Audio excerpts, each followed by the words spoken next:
مولاي صل وسلم دائما ابدا على حبيبك خير الخلق كلهم هو الحبيب الذي ترجى شفاعته لكل حول من الاحوال مقتحم۔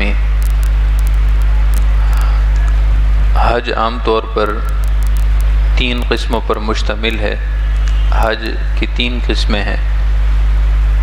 پاکستان سے حج کرنے والے اکثر حاجی حج تمتع ہی کرتے ہیں، اور باقی 2 قسمیں حج افراد اور حج قران وہ بہت کم ہی لوگ کرتے ہیں۔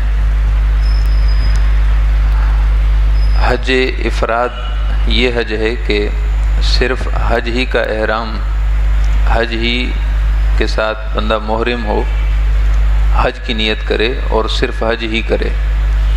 یہ حج صرف مکی اور حرمی کے لیے جائز ہوتا ہے، یعنی وہ لوگ جو مکۃ المکرمہ میں رہتے ہیں، حرم شریف کی حدود میں رہتے ہیں، تو وہ حج افراد کرتے ہیں کہ صرف حج ہی کا احرام باندھ کر اور حج کے مناسک ادا کرتے ہیں۔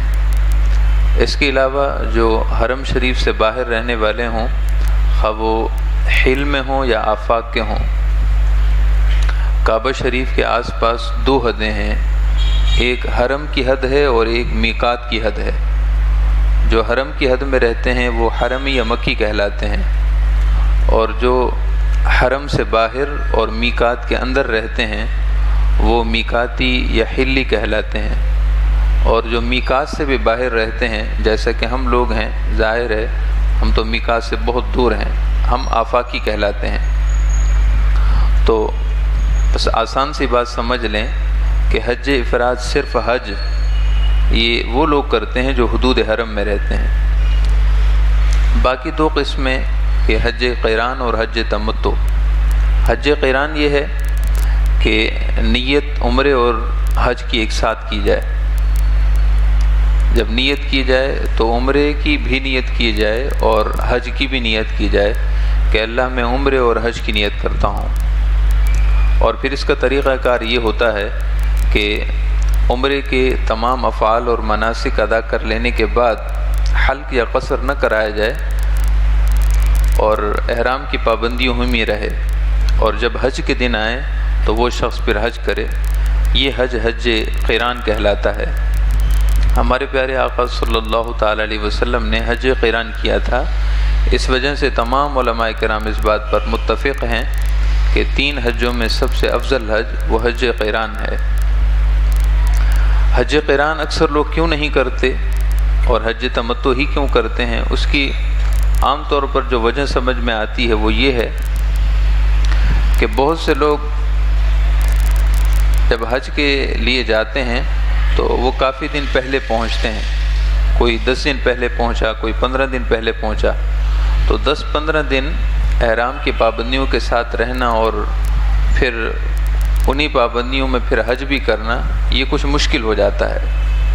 لیکن ہمارے وہ دوست و احباب جو حج کے بالکل قریب کے دنوں میں جاتے ہیں کہ بس حج کے لیے 2-4 دن ہی رہتے ہوں، تو ان کے لیے حج افراد کرنا، حج قران کرنا ایک بہت بڑی سعادت ہے، آسان بھی ہے، کوئی مشکل نہیں ہے۔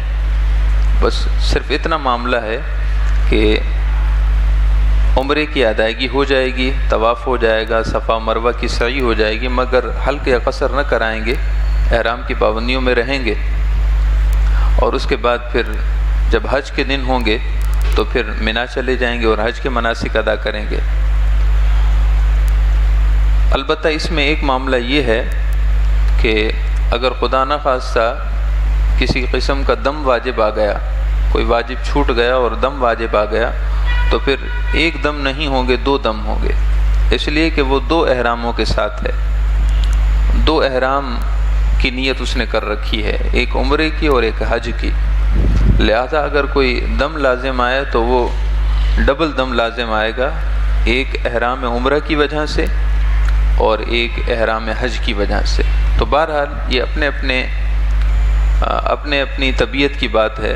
اگر کسی کی طبیعت اس بات کی اجازت دیتی ہو کہ وہ عمرے کی ادائیگی کے بعد احرام کی پابندیوں کے ساتھ رہے اور پھر اسی احرام کی پابندیوں میں پھر حج بھی کرے، اور دم وغیرہ سے بھی بچتا رہے تو یہ بڑی سعادت کی بات ہے۔ لیکن اگر کوئی شخص اس کے باوجود حج تمتع ہی کرے تو کوئی گناہ، کوئی حرج نہیں ہے۔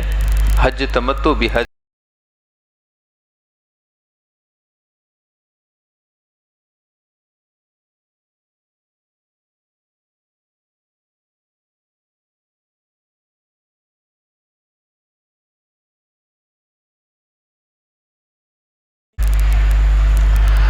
تمتع یہ ہے کہ صرف عمرے کا احرام، عمرے کی نیت کی جائے اور عمرے کے تمام مناسک ادا کر لینے کے بعد حلق یا قصر کے ساتھ احرام سے فارغ ہو جائے، اور اس کے بعد مکہ المکرمہ ہی میں رہے، یا اگر درمیان میں مدینہ المنورہ کا سفر ہونا ہے تو خواہ وہ ادھر چلا جائے، لیکن وہ احرام کی پابندیوں سے فارغ ہو جائے گا عمرے کی ادائیگی کے بعد۔ اب اس کے بعد اس کی مرضی کہ حج کی ادائیگی سے پہلے ایک اور عمرہ کر لے، 2 عمرے کر لے، تو کوئی شرعی کوئی پابندی نہیں ہے۔ حج تمتع کی شرط یہ ہے کہ پہلے عمرہ ادا کیا جائے اور اس کی پابندیوں سے فارغ ہونے کے بعد پھر حج کے دنوں میں حج کا احرام علیحدہ سے باندھا جائے۔ تو عمرہ کی ادائیگی کا طریقہ آپ سماعت فرما لیں، ویسے اکثر لوگ جانتے ہیں، لیکن کچھ چیزوں کو سمجھانا اس لیے ضروری ہے کہ بہت سے دوست و احباب ممکن ہے پہلی دفعہ حرم شریف کے مسافر ہوئے ہوں۔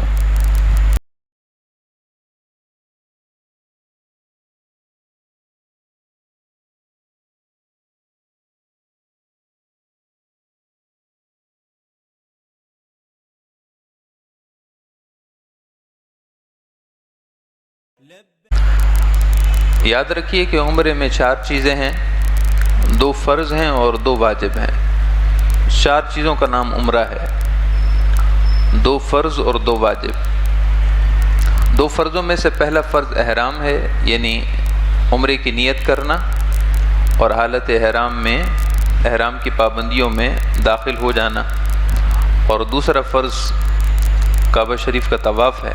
یہ 2 فرض اور 2 واجب، صفا و مروہ کی سعی 1 واجب اور حلق یا قصر کرا لینا یہ دوسرا واجب۔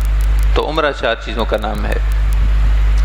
طریقہ کار یہ ہو کہ جب احرام کی نیت کرنی ہو تو اس سے پہلے غسل کر لینا یا صرف وضو کر لینا، یہ سنت ہے، بہتر عمل ہے۔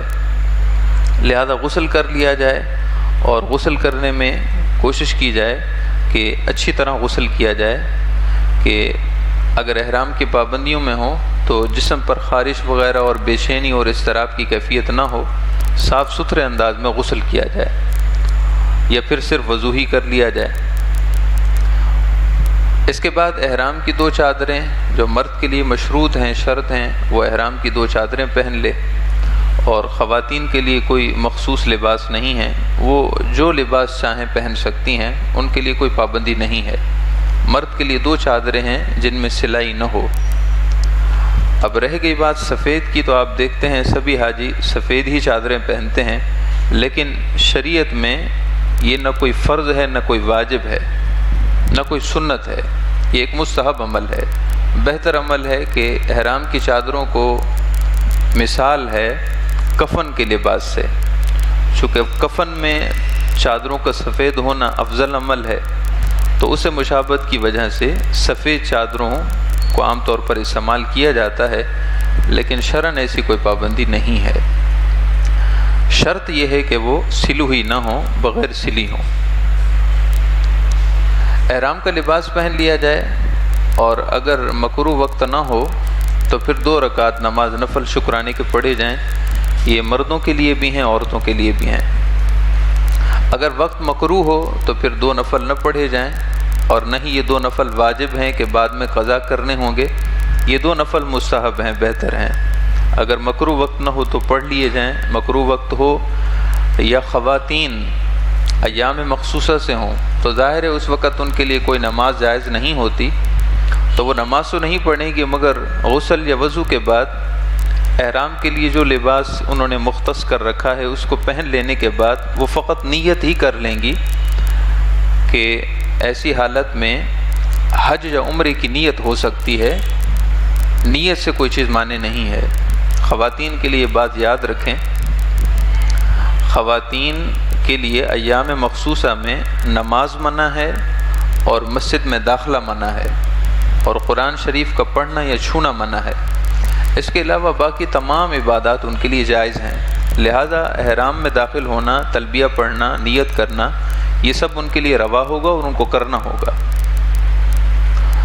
تو بہرحال احرام کی چادریں پہن لینے کے بعد یا خواتین اپنا لباس پہن لیں، اس کے بعد مکروہ وقت نہ ہو تو 2 رکعت نماز نفل پڑھ لیں اور اس کے بعد نیت کریں۔ اب جیسا کہ کل میں نے آپ کو عرض کیا تھا، نیت کرنے کے معاملے میں لوگ مختلف ہیں۔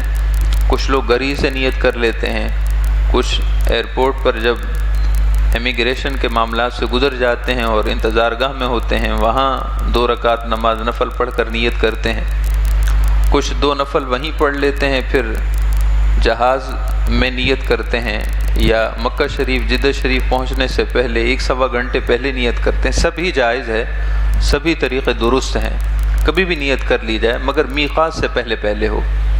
حدود حرم میں، حدود میقات میں جہاز کے داخل ہونے سے پہلے نیت ہو۔ اب یہاں یہ بات سمجھنے کے قابل ہے کہ اگر 2 رکعت نماز نفل گھر پہ پڑھ لیے تھے تو ضروری نہیں کہ وہ نفل پھر دوبارہ پڑھیں اور دوبارہ نیت کریں۔ نیت کرنے کے لیے 2 نفل پڑھنا ضروری نہیں ہے، نیت کرنے کے لیے 2 نفل پڑھنا ضروری نہیں ہے، خواہ وہ فوراً پڑھ لیے گئے تھے یا پہلے پڑھ لیے گئے تھے یا نہیں بھی پڑھے گئے تھے، نیت کے ساتھ 2 نفل کا کوئی تعلق نہیں ہے۔ اصل جو احرام کا تعلق ہے وہ نیت اور تلبیہ کے ساتھ ہے۔ اس کے بعد جب بھی چاہیں نیت کریں۔ نیت کے لیے الفاظ کہنا، زبان سے ادائیگی کہنا، زبان سے ادائیگی کرنا، یہ ایک مستحب عمل ہے۔ یعنی زبان سے یہ کہنا کہ اے اللہ میں نے عمرے کی نیت کی، آسان فرما، قبول فرما، زبان سے کہنا یہ بہتر ہے۔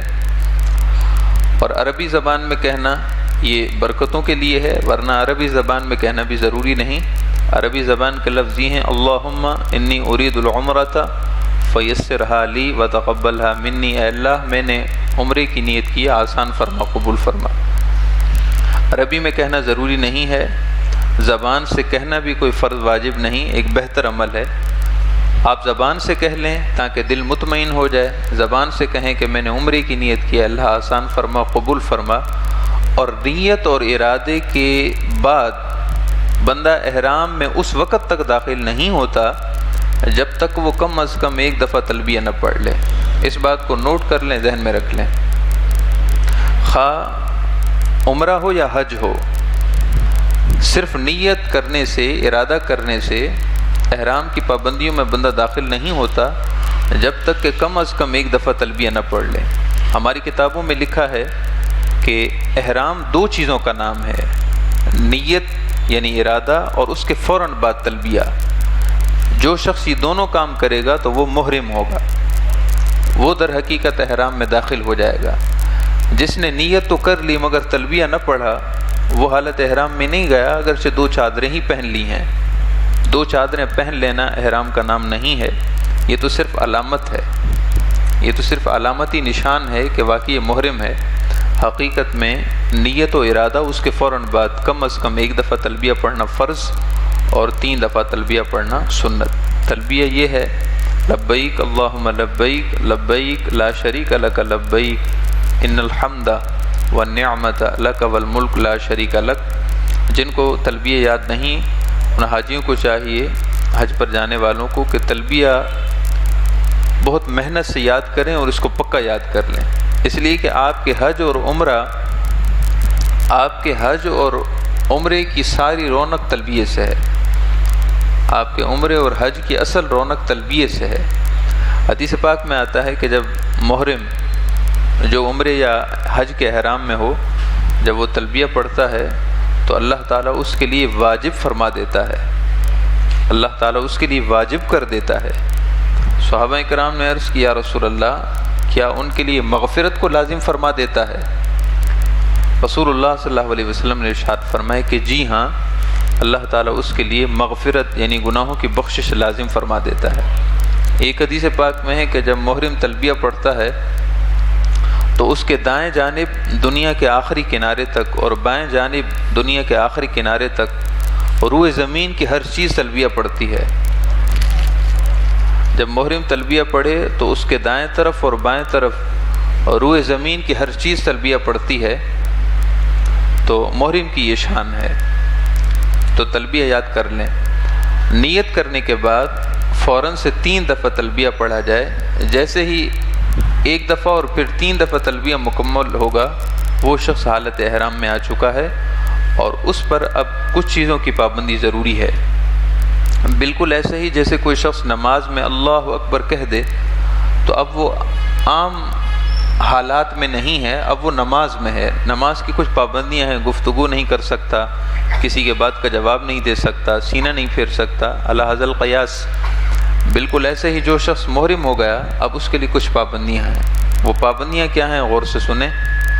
پہلی پابندی یہ ہے کہ محرم خواہ مرد ہو یا عورت، ان کے لیے خوشبو کا استعمال جائز نہیں ہے۔ جب نیت نہیں کی تھی اور احرام کی چادریں پہنی تھیں، یا عورتوں نے لباس پہنا تھا احرام کا اور نیت نہیں کی تھی، ان کے لیے خوشبو لگانا مستحب ہے، خوشبو لگانا سنت ہے، لہذا خوشبو لگانی چاہیے۔ غسل کر لینے کے بعد، احرام کی چادریں پہن لینے کے بعد، نیت کرنے سے پہلے خوشبو مردوں کے لیے لگانا، عورتوں کے لیے لگانا سنت ہے، یہ سنت نہیں چھوڑنی چاہیے۔ نیت کر لینے کے بعد اگر جسم سے خوشبو آ رہی ہے تو کوئی حرج نہیں، اس لیے کہ یہ خوشبو تو وہ ہے جو پہلے لگائی تھی، تو بعد میں خوشبو آتی رہی، اس سے کوئی فرق نہیں پڑتا۔ خوشبو کا استعمال نیت کے بعد منع ہے، مرد کے لیے بھی اور عورت کے لیے بھی۔ اور مردوں کے لیے یہ بات ممنوع ہے کہ وہ اب سلائی والے کپڑے پہنیں، ان کے لیے اب وہ ان سلی بغیر سلی چادریں ہی جائز ہیں، لیکن اب سلا ہوا کپڑا نہیں پہن سکتے۔ یہاں یہ بات قابل توجہ ہے کہ اگر وہ احرام کی چادریں بدلنے کی ضرورت پیش آئے کہ یہ احرام کی چادریں میلی ہو گئی ہیں یا ناپاک ہو گئی ہیں، تو احرام کی چادریں ایک تو کیا 10 بدل سکتے ہیں۔ احرام کی چادریں بدلنے سے احرام پر کوئی فرق نہیں آتا۔ اگر وہ چادریں میلی ہو گئیں، ناپاک ہو گئیں، نجس ہو گئیں، یا کوئی بھی وجہ بن گئی، پھٹ گئی ہیں، اب ہے کہ دوسری احرام کی چادریں، تو اگر دوسری احرام کی چادریں پہن لیں کوئی حرج نہیں ہے اس میں۔ لیکن چادریں وہ ہوں جن کی سلائی نہ ہو اور نہ ہی کنارے پر سلائی کی گئی ہو، اور نہ ہی ایسا ہو کہ اس میں کوئی اور کپڑا سی دیا گیا ہو تاکہ اس میں کوئی چیز محفوظ رکھی جائے۔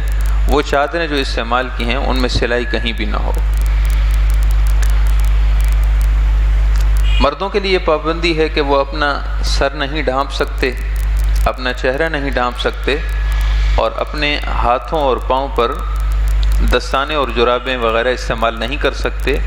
ایسے ہی پاؤں میں مردوں کے لیے ایسا جوتا پہننا ممنوع ہے کہ جس میں پاؤں کے اوپر والی ابری ہوئی ہڈی چھپ جائے۔ اب ہوائی چپل پہننا ضروری نہیں ہے، 2 پٹی والی ہوائی چپل پہننا کوئی ضروری نہیں، یہ ہمارے پاکستان میں عام ہو چکا ہے، ورنہ آپ انشاءاللہ وہاں جا کر دیکھیں گے کہ دیگر ممالک سے آئے ہوئے مختلف لوگوں نے مختلف چپل استعمال کیے ہوتے ہیں، لیکن اس پابندی کا خیال رکھا جاتا ہے کہ جوتا ایسا ہو کہ پیروں کے اوپر والی پشت پر ابری ہوئی ہڈی وہ نہ چھپے، وہ ظاہر ہو۔ میں آپ کو ایک مثال دیتا ہوں، جیسے کہ ایک ملتانی کھسا ہے، ملتان کے لوگ جو کھسا استعمال کرتے ہیں، اب یہ پہننا محرم کے لیے جائز ہے۔ اس کی وجہ یہ ہے کہ پشت پر ابری ہوئی ہڈی اس میں صاف نظر آتی ہے، چھپتی نہیں ہے۔ تو علی حاظ القیاس کوئی بھی ایسا جوتا جس میں آپ سہولت میں رہتے ہوں تو وہ آپ استعمال کر سکتے ہیں۔ بعض دفعہ شوگر کے مریض ہوتے ہیں یا پاؤں بہت زیادہ حساس ہوتے ہیں، ان کے لیے یہ 2 پٹی والی چپل جو لوکل طور پر بنائی جاتی ہے، یہ بعض دفعہ پاؤں کو زخمی کر دیتی ہے، اور پھر مینا اور عرفات اور مزدلفہ ان سب جگہوں پر مسلسل چلنے کی وجہ سے بڑی پریشانی ہوتی ہے۔ تو کوئی بھی جوتا جس میں آپ سہولت محسوس کریں، لیکن شرط یہ ہے کہ ابری ہوئی ہڈی ظاہر ہو۔ عورتوں کے لیے کسی قسم کی کوئی پابندی اس طرح کی نہیں ہے، وہ ہاتھوں پر دستانے بھی پہن سکتی ہیں، پاؤں میں جرابے اور کسی بھی قسم کا جوتا پہن سکتی ہیں، سر کو ڈھانپیں گی وہ صرف چہرہ کھلا رکھیں گی۔ ان کے لیے چہرے کو چھپانا اس طرح کہ چہرے پر کپڑا لگے، یہ ان کے لیے جائز نہیں ہے، احرام کے محظورات میں سے ہے۔ اب یہاں ضمناً یہ بات سمجھ لیں، اکثر ساتھیوں کی یہ بات علم میں نہیں ہوتی کہ چہرے کو ڈھانپنا منع ہے اور سر کو ڈھانپنا منع ہے مردوں کے لیے، لیکن ہاتھوں اور پاؤں پر دستانے اور جرابیں استعمال کیے بغیر اگر ان کو کپڑے میں چھپا لیا ہے تو کوئی حرج نہیں ہے۔ مثال کے طور پر یہی احرام کی 2 چادریں ہیں، اگر ان میں ہاتھوں کو چھپا لیا ہے سردی و ہوا کی وجہ سے یا کوئی عذر نہ بھی ہو تو کوئی حرج نہیں۔ ایسے ہی اگر کوئی شخص لیٹا ہے اور اس نے جسم پر چادر ڈالی ہے اور پاؤں چھپا لیے ہیں چادر میں تو کوئی حرج نہیں۔ تو ہاتھوں پر دستانے، پاؤں پر جرابیں، جو ہاتھوں اور پاؤں کا لباس مانا جاتا ہے وہ لباس ممنوع ہے، باقی ان کو چھپا لینے میں حرج نہیں۔ چہرہ اور سر اس سے مختلف ہے، چہرے اور سر کو ڈھانپنا بھی منع ہے کسی بھی چادر سے۔ اسی طرح یہ پابندی ہے کہ جسم کے کسی بھی حصے سے بالوں کو دور نہیں کیا جا سکتا۔ احرام کی پابندیوں سے پہلے ہی سارے لوازمات پورے کر لیے جائیں، مگر احرام کی جب پابندیاں ہو جائیں گی تو ان میں جسم کے کسی بھی حصے سے بالوں کو دور نہیں کیا جا سکتا۔ تیل یا تیل کی مثل کوئی چیز، تیل یا تیل کی جیسی کوئی چیز استعمال کرنا منع ہے، ناخن کاٹنا منع ہے، اور خاص طور پر ازدواجی تعلق، جنسی عمل، وظیفہ زوجیت اور اس کے تمام لوازمات، وظیفہ زوجیت اور اس کے تمام لوازمات آپ اچھی طرح سمجھ سکتے ہیں، وہ سب منع ہے۔ تو یہ ساری احرام کی پابندیاں ہیں، اس میں جو مردوں کے لیے خاص تھیں، عورتوں کے لیے خاص تھیں، وہ میں نے ذکر کر دی ہیں۔ البتہ کچھ خواتین کے لیے اور چیزیں اضافی ہیں، وہ بھی سن لیں۔ مردوں کے لیے سنت ہوتا ہے کہ تلبیہ بلند آواز سے پڑھیں، عورتوں کے لیے سنت یہ ہے کہ وہ آہستہ آواز میں پڑھیں۔ جب بھی تلبیہ شروع کیا جائے تو سنت یہ ہے کہ 3 دفعہ پڑھیں، 1 دفعہ، 2 دفعہ اور 3 دفعہ تک تکرار کریں، 1 دفعہ پڑھ کے چھوڑ نہ دیں، یہ خلاف سنت ہے۔ صفا اور مروہ کے درمیان مردوں کے لیے میلین اخضرین، جہاں سبز لائٹیں ہیں وہاں دوڑنا یہ سنت ہے، ہلکی دوڑ کے ساتھ دوڑنا، عورتوں کے لیے سنت نہیں ہے۔ ایسے ہی کعبہ شریف کے طواف کے دوران جب رمل ہوتا ہے، پہلے 3 چکروں میں رمل مرد چلتا ہے عام رفتار سے ہٹ کر، تو وہ عورتوں کے لیے منع ہے، اور رمل صرف مردوں کے لیے ہے۔ اسی طرح کے کچھ اور مسائل بھی خواتین کے لیے مخصوص ہیں۔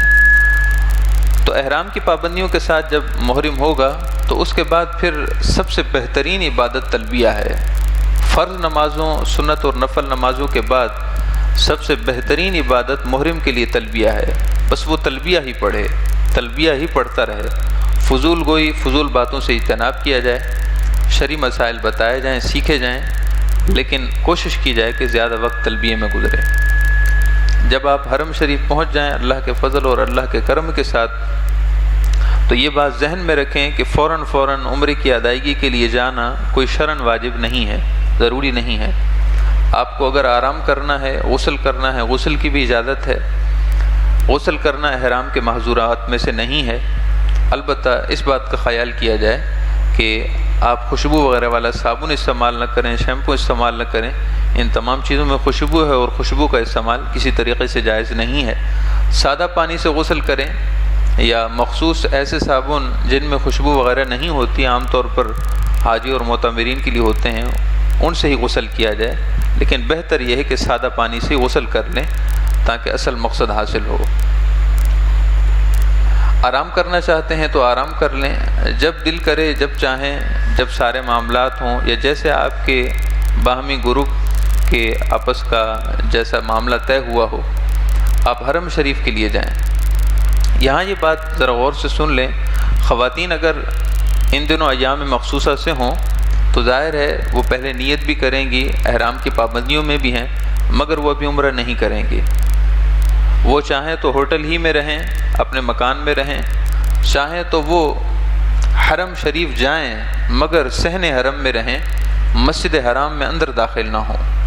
خواتین جب ایام مخصوصہ سے ہوں تو ان کے لیے حرم شریف کے صحن میں جانا کوئی ممنوع نہیں، اس لیے کہ وہ مسجد کا حصہ نہیں۔ جہاں مسجد کا حصہ شروع ہوتا ہے وہاں ان کے لیے پابندی ہے۔ وہ ابھی عمرے کی باقی مناسک ادا نہ کریں، پابندیوں کے ساتھ رہیں۔ جب وہ ان ایام سے فارغ ہو جائیں تو اس کے بعد پھر وہ مناسک ویسے ہی ادا کریں جیسا کہ اب مرد ادا کریں گے۔ سب سے پہلے کعبہ شریف کا طواف ہے، اور یہ عمرہ کے فرائض میں سے دوسرا فرض ہے۔ اس کی ادائیگی کا طریقہ یہ ہے کہ بیت اللہ شریف کے جس کونے حجر اسود نصب ہے، اس کونے کے محاذات میں لوگوں کی اطلاع کے لیے اور لوگوں کو بتانے کے لیے اس کے بالکل بالمقابل مسجد حرام کی عمارت پر سبز لائٹیں نصب ہیں، ہرے رنگ کی لائٹیں لگی ہیں، جس سے یہ اندازہ ہو جاتا ہے کہ حجر اسود کی سیدھ یہ ہے۔ اور اس کے علاوہ بھی طواف کرنے والوں کے افعال سے معلوم ہوتا ہے کہ سبھی لوگ حجر اسود کی سیدھ میں کھڑے ہو کر استقبال و استعلام کر رہے ہوتے ہیں۔ وہاں بھیڑ زیادہ ہوتی ہے اس کونے کی سیدھ میں، تو اندازہ ہو جاتا ہے کہ حجر اسود کی سیدھ یہ ہے۔ تو حجر اسود کی سیدھ پر جانے سے پہلے مرد حضرات کو چاہیے کہ استباء کر لیں۔ استباء یہ ہے کہ جو چادر پہن رکھی ہے اس چادر میں سیدھا کندھا خالی کر لیں، اور دائیں کندھے سے چادر ہٹا کر اس کے نیچے سے لاتے ہوئے بائیں کندھے پر دونوں کنارے ڈال لیے جائیں، یعنی سیدھا کندھا یہ چادر سے خالی کر دیا جائے۔ یہ مردوں کے لیے استباء ہے، یہ مردوں کے لیے سنت ہے، اور آپ صلی اللہ تعالیٰ علیہ وسلم نے ایسا ہی فرمایا، آپ کے صحابہ اکرام نے بھی ایسا ہی کیا۔ اور یہ استباء کر لینے کے بعد حجر اسود کی سیدھ میں پہنچنے سے پہلے ہی نیت کر لیں۔ یاد رکھیں کہ طواف بلا نیت نہیں ہوتا، طواف کے لیے فرض ہے کہ نیت کی جائے۔ تو آپ نیت کریں گے، ارادہ کریں گے دل میں کہ اللہ میں عمرے کے طواف کی نیت کرتا ہوں، قبول فرما، آسان فرما، زبان سے کہہ لیں تو بہتر ہے۔ پھر حجر اسود کی سیدھ میں کھڑے ہوں، اور مردوں اور عورتوں کو دونوں یہ کام کرنے ہیں کہ پہلے وہ استقبال کریں گے۔ استقبال یہ ہے کہ دونوں ہاتھوں کو کانوں تک لے جائیں اور ہتھیلیوں کا رخ قبلہ کی طرف ہو، اور یہ پڑھیں بسم اللہ اللہ اکبر وللہ الحمد۔ دونوں ہاتھ کانوں تک لے جائیں اور ہتھیلیوں کا رخ قبلہ کی طرف ہو، جیسا کہ نماز میں ہم ابتداً تکبیر پڑھتے ہیں۔ عورتیں کندھوں تک لے جائیں ہاتھ، اور یہ پڑھیں بسم اللہ اللہ اکبر وللہ الحمد۔ اگر کسی نے صرف اللہ اکبر بھی پڑھ لیا تو استقبال ادا ہو جاتا ہے۔ بسم اللہ اللہ اکبر وللہ الحمد یہ سارے کلمات کہنا ضروری نہیں، تکبیر ہی پڑھ لی، اللہ اکبر بھی کہہ دیا کافی ہے۔ پھر ہاتھوں کو چھوڑ دیں اور اب دوسری مرتبہ استعلام کریں۔ استعلام حقیقت میں تو حجر اسود کو بوسہ لینے اور اس کو چومنے کو کہتے ہیں، لیکن ازدحام اور بھیڑ کی وجہ سے اس کا متبادل موجود ہے، اور وہ یہ ہے کہ دونوں ہاتھ اپنی کمر تک لے جائیں، اس لیے کہ حجر اسود اتنی ہی اونچائی میں کعبہ شریف کی دیوار میں نصب ہے جتنا کہ ہماری کمر ہے۔ تو اپنے ہاتھوں کو کمر تک لے جائیں اور ہتھیلیوں کا رخ حجر اسود کی طرف ہو، اور اس طرح ذہن میں رکھیں کہ حجر اسود پر میں نے ہاتھ رکھ لیے ہیں، اور اس کے بعد اللہ اکبر لا الہ الا اللہ والصلاة والسلام علی رسول اللہ، اللہ اکبر لا الہ الا اللہ والصلاة والسلام علی رسول اللہ، یہ کہتے ہوئے اپنے ہاتھوں کی انگلیوں کو چوم لیں۔ یہ استعلام ہو گیا، اور حدیث پاک میں آتا ہے کہ جو حجر اسود کا استعلام کرے، یعنی اس کو حقیقتاً چومے یا اشارہ کر کے اس کو چوم لے، ارشاد فرمائے کہ اللہ تعالی حجر اسود کو قیامت کے دن اس حال میں لائے گا کہ اس کی آنکھیں ہوں گی، زبان ہوگی، اس کے کان ہوں گے، اور یہ ان سب لوگوں کی شہادت ایمان کی گواہی دے گا جس نے اس کا استعلام کیا ہوگا۔ قیامت کے دن یہ شاہد ہوگا اور اپنے استعلام کرنے والوں کے ایمان کی گواہی دے گا۔ اور ایک حدیث پاک میں آتا ہے کہ حجر اسود اللہ کا دست قدرت ہے، اللہ اس سے پاک ہے کہ اس کا کوئی ہاتھ ہو، اس کا کوئی دست ہو، لیکن اللہ تعالیٰ کی قدرت کا یہ ہاتھ ہے، زمین پر یہ اللہ کا ہاتھ ہے، یعنی اس کی قدرت کا ہاتھ ہے۔ جس نے حجر اسود کو حقیقتاً چوما یا اس کی طرف اشارہ کر کے چوما تو ایسے ہے جیسے اس نے اللہ تعالیٰ کے دست رحمت کو چوما ہو۔ سبحان اللہ، اس سے بڑھ کر اس کیف اور تصور میں ڈوب کر اگر بندہ استلام کرے تو نہ جانے وہ کن حقیقتوں کو پالے گا۔ تو بہرحال اس طرح استلام کرنے کے بعد چاہیے کہ اب سیدھی طرف اپنا رخ پھیر لیں، اس طرح کہ سیدھا کندھا کعبہ کی مخالف سمت میں اور الٹا اور بایاں کندھا وہ کعبہ کی طرف ہو، اور پھر چکر شروع کر دیں۔ یاد رکھیے کہ مردوں کے لیے پہلے 3 چکروں میں رمل ہوگا۔ رمل کا مطلب یہ ہے کہ جیسا کہ پہلوان اپنی قوت بازو دکھانے کے لیے اپنے مد مقابل کے سامنے اکھاڑے میں جاتا ہے، کندھوں کو تھوڑا تھوڑا ہلاتا ہے، چھوٹے چھوٹے قدم چلتا ہے، تو بالکل اسی طریقے سے مردوں کے لیے پہلے 3 چکروں میں رمل ہے۔ اگر بھیڑ اور ازدحام ہو تو رمل چھوڑ دیا جائے، اور اگر بھیڑ اور ازدحام نہ ہو تو پھر رمل کیا جائے۔ عورتیں اپنی چال پر چلیں، اس لیے کہ وہ سارا پردہ ہیں، اللہ تعالیٰ نے عورت کو پردہ بنایا ہے، وہ پردے میں رہیں اور عام چال میں چلیں۔ یہاں یہ بات قابل توجہ ہے کہ اگر کوئی شخص رمل نہ کر سکا، بھول گیا یا قصداً نہ کیا یا کوئی بھی معاملہ ہوا یا اس کو طریقہ نہیں آتا تھا اور اس نے چاہا کہ بھئی چھوڑ ہی دوں، جو بھی معاملہ ہو، اگر بھول گیا اور نہیں کیا، سب میں نہیں کیا، کچھ میں نہیں کیا، تو کوئی دم لازم نہیں ہے، کسی قسم کا کفارہ اور فدیہ لازم نہیں ہے، کیونکہ یہ ایک سنت ہے اور سنت کو چھوڑ دینے سے کوئی کفارہ فدیہ لازم نہیں ہوتا۔ البتہ اگر کوئی قصداً جان بوجھ کر ایسا کرے تو یہ سنت چھوڑ دینے کی وجہ سے ثواب میں کمی ہے۔ یاد رکھیے کہ 7 چکر ہوں گے، ہر چکر میں حجر اسود کا استلام کرنا ہوگا۔ استقبال صرف پہلی دفعہ ہے اور استلام ہر چکر میں ہے، حتیٰ کہ جب 7واں آخری چکر مکمل ہوگا تو وہ مکمل بھی اس طرح ہوگا کہ حجر اسود کی سیدھ میں پھر استلام کرنا ہوگا۔ اللہ اکبر، لا الہ الا اللہ، اللہ اکبر، والصلاۃ والسلام علی رسول اللہ، یہ کہہ کر ہاتھ چومنے ہوں گے تو استلام ہوگا۔ اب آپ جان سکتے ہیں کہ طواف کے دوران استقبال 1 دفعہ ہوا، استلام 8 دفعہ ہوا، اس لیے کہ جب شروع چکر کیا تھا تب بھی استلام کیا تھا اور 7ویں چکر کے اختتام پر بھی استلام کیا تھا، تو استقبال 1 دفعہ ہوا، چکر 7 ہوئے اور استلام 8 دفعہ ہوئے۔ اس طرح طواف کر لینے کے بعد 2 رکعت نماز طواف کے واجب ہوتے ہیں، اس کے بعد 2 رکعت نماز نفل، یہ واجب الطواف ہیں، یہ 2 نفل واجب ہوتے ہیں۔ یاد رکھیے کہ 2 نفل، یہ طواف خواہ عمرے کا ہو خواہ حج کا ہو، خواہ آپ نفلی طواف کریں سادہ کپڑوں میں، جب بھی طواف کریں گے تو آپ کو 2 نفل پڑھنا واجب ہوں گے، اور یہ 2 نفل قضا نہیں ہوتے، اس وقت پڑھ لینا سب سے بہتر ہے، لیکن اگر اس وقت مکروہ وقت ہے یا ذہن سے نکل گیا اور نہیں پڑھ پائے تو یہ کبھی بھی پڑھے جا سکتے ہیں، اس دن پڑھیں، دوسرے دن پڑھیں، تیسرے دن پڑھیں، 10 دن بعد پڑھیں، مگر پڑھنے یہ ہیں حرم کی حدود میں۔ بہتر یہ ہے کہ جس طرف مقام ابراہیم ہے اس طرف جگہ ملے تو ٹھیک ہے، یہ مشکل ہوتا ہے عام طور پر، تو صحن حرم میں، حدود حرم میں کہیں بھی پڑھ لیں، 2 رکعت نماز نفل یہ واجب ہیں۔ اس کے بعد آب زمزم پینا آپ صلی اللہ علیہ وسلم کی سنت ہے کہ آپ جب بھی طواف فرماتے اس کے بعد آب زمزم پیتے تھے۔ آب زمزم جس نیت سے پیا جائے اسی نیت سے اس کا اثر ہوتا ہے، اسی نیت سے اس کا اثر ہے، اس کی بڑی برکتیں ہیں، اس کی تفصیل میں نہیں جاتے ورنہ باقی اہم چیزیں چھوٹ جائیں گی۔ آب زمزم پی لینا کوئی طواف کا حصہ نہیں ہے، اگر کسی نے طواف کیا اور آب زمزم نہ پیا تو کوئی حرج نہیں، طواف ہو گیا ہے۔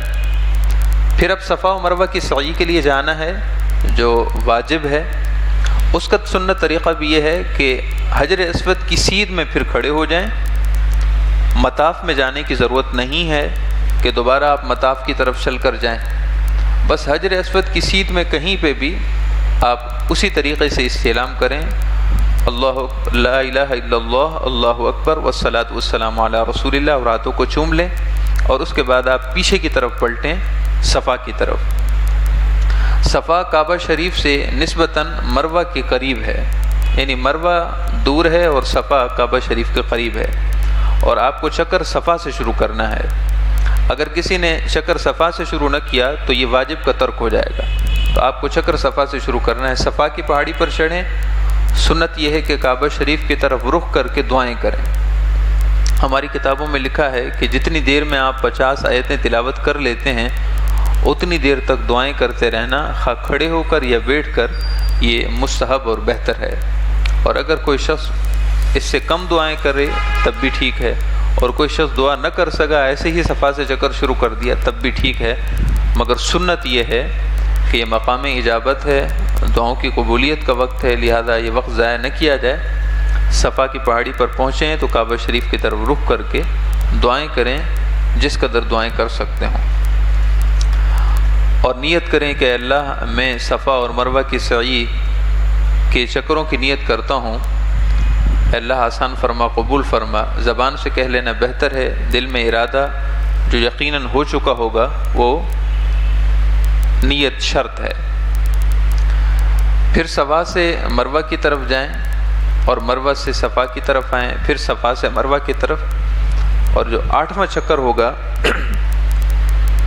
صفا اور مروہ کا جو آخری چکر ہوگا وہ مروہ پر مکمل ہوگا، 7واں چکر ہوگا وہ مروہ پر مکمل ہوگا، تو اس طرح 7 چکر مکمل ہو جائیں گے۔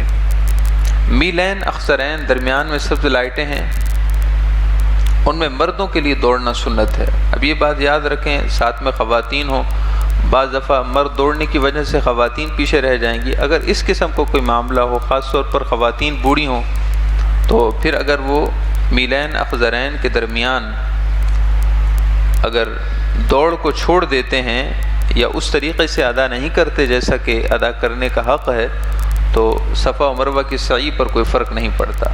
بہرحال عورتوں کے لیے بھی وہی طریقہ ہے جو مردوں کے لیے ہے، سوائے اس کے کہ میلین اخضرین کے درمیان دوڑنا سنت ہے۔ جب مروہ پر آخری چکر مکمل ہو تو اس کے بعد اب صرف ایک ہی واجب رہتا ہے۔ عام طور پر خواتین وہیں مروہ کے کنارے پر وہ اپنے بالوں کی قصر کر رہی ہوتی ہیں خود سے، یہ طریقہ درست نہیں ہے، آداب مسجد حرام کے خلاف ہے، صفا و مروہ کے آداب کے خلاف ہے۔ انہیں چاہیے کہ وہ اطمینان رکھیں، تسلی کریں، ضروری نہیں کہ قصر ابھی ابھی کیا جائے، اپنی رہائش گاہ پر آ کر وہ اطمینان سے قصر کریں۔ قصر کا طریقہ میں ابھی بیان کرتا ہوں۔ مردوں کے لیے افضل یہ ہے کہ جب صفا و مروہ کی سعی مکمل ہو جائے تو وہ حلق کرائیں، حلق کرا لیں، یعنی سر پر اس طرح پھروا لیں حتیٰ کہ سب بالوں کو، سر کے بالوں کو منڈوا دیں، مردوں کے لیے افضل ہے۔ اور خاص طور پر اس وقت جب بال انگلی کے پورے سے چھوٹے ہوں تو مردوں کے لیے واجب ہے کہ وہ حلق ہی کرائیں،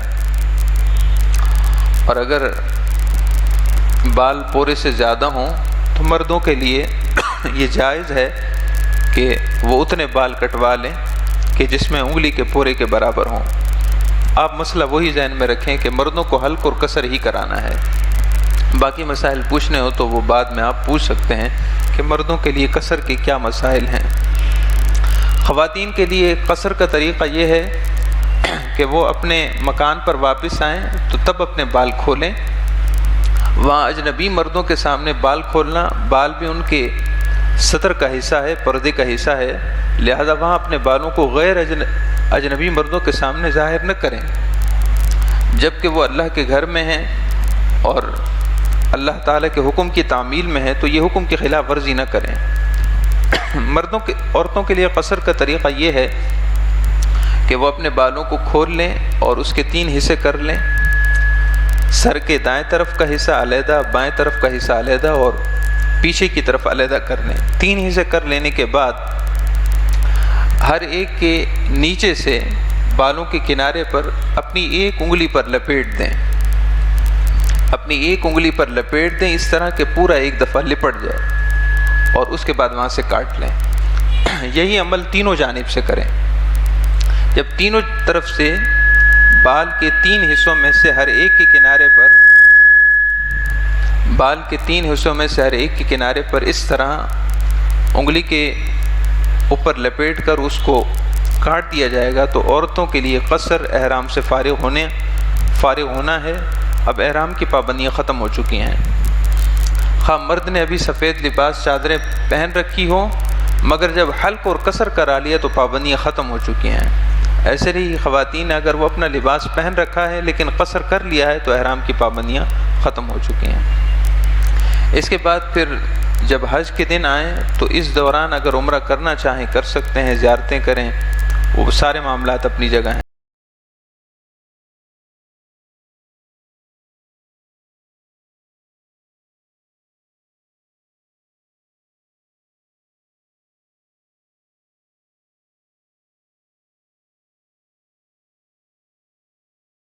جب حج کے دن آ جائیں تو پھر وہیں حرم ہی سے یا جہاں آپ کی رہائش ہو وہاں سے وضو یا غسل کر لینے کے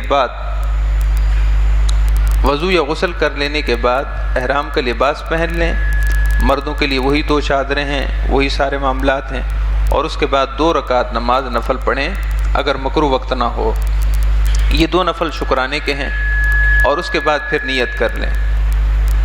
نیت یہ ہوگی کہ اللہ میں نے حج کی نیت کی، آسان فرما، قبول فرما۔